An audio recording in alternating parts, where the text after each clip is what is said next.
చూస్ country delight, live better. ఇప్పుడే country delight యాప్ని download చేసుకోండి.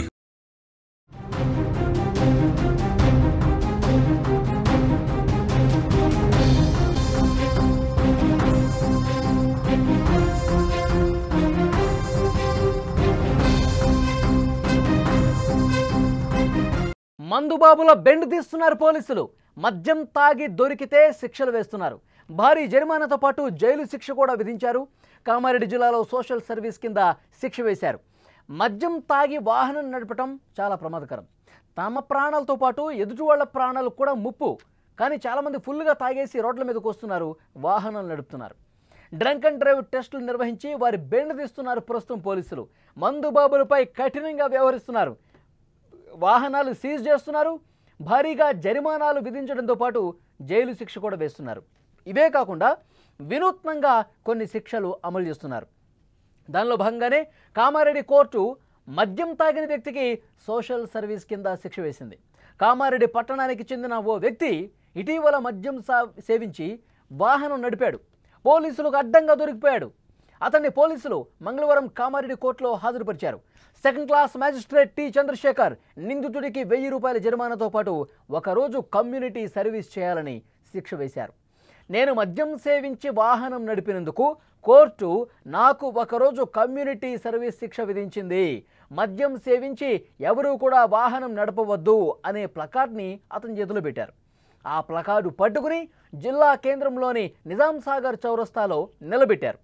ఈ వ్యక్తిని చూసైనా మద్యం తాగి వాహనాలు నడిపే వాళ్లలో మార్పు వస్తుందని పోలీసులు ఈ విధంగా చేశారు. మీరు స్క్రీన్ మీద చూస్తూ ఉన్నారు, ఒక్కసారి విజువల్ చూడండి. అతని చేతిలో ఉన్న ప్లకార్డ్ని ఒక్కసారి చూడండి. నేను మద్యం సేవించి వాహనం నడిపినందుకు కోర్టు నాకు ఈ శిక్ష వేసింది. కోర్టు ఒకరోజు కమ్యూనిటీ సర్వీసు శిక్ష విధించింది కాబట్టి నేను ఈ విధంగా పట్టుకొని నిలబడ్డాను అని చెప్పి అతడు చాలా స్పష్టంగా ఇదొక పనిష్మెంట్ అనమాట.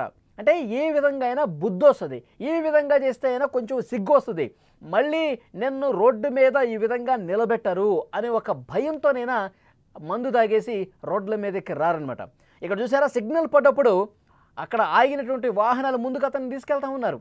అతనికి తీసుకెళ్ళి ప్రతి ఒక్కరికి వాహనదారుడికి చూపిస్తూ ఉన్నారు. ఇదిగో చూడండి, నేను మద్యం తాగాను, వాహనం నడిపాను, కోర్టు నా శిక్ష వేసింది, ఈ విధంగా సోషల్ సర్వీస్ చేయమంది, అందుకే ప్లకార్డు పట్టుకొని మీ ముందుకు వచ్చి నిలబడ్డాను చూడండి.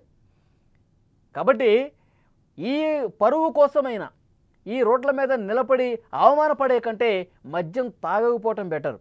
ఒకవేళ మద్యం సేవిస్తే వాహనం వేసుకొని రోడ్ల మీదకి రాకుండా ఉండకూడదు అని చెప్పి వాళ్ళలో ఒక మార్పు రావాలి.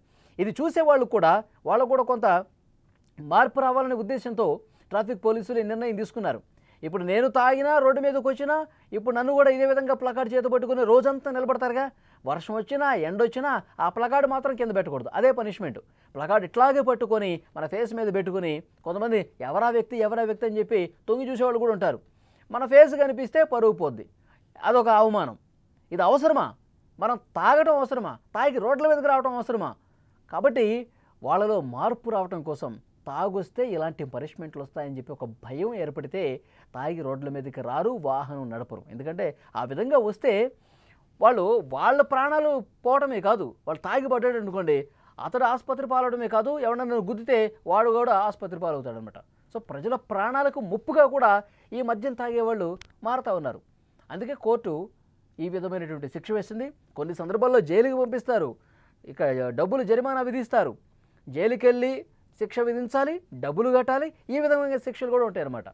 సో డెఫినెట్గా ఒక మార్పు కోసం జడ్జి చాలా మంచి నిర్ణయం తీసుకున్నారు.